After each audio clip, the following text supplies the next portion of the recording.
Inilah momen ketika pasukan Rusia menghujani konvoi militer Ukraina dengan serangan artileri dan rekam kamera drone. Rekamannya ramai beredar di Telegram pada Jumat 28 Oktober 2022.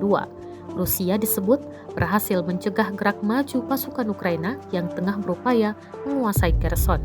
Dalam keterangan unggahan disebutkan penghancuran konvoi angkatan bersenjata Ukraina di wilayah Kherson oleh militer Rusia. Drone Rusia mendeteksi kemajuan konvoi kendaraan musuh dan kendaraan lapis baja. Serangan artileri akurat diberikan ke unit Ukraina yang maju.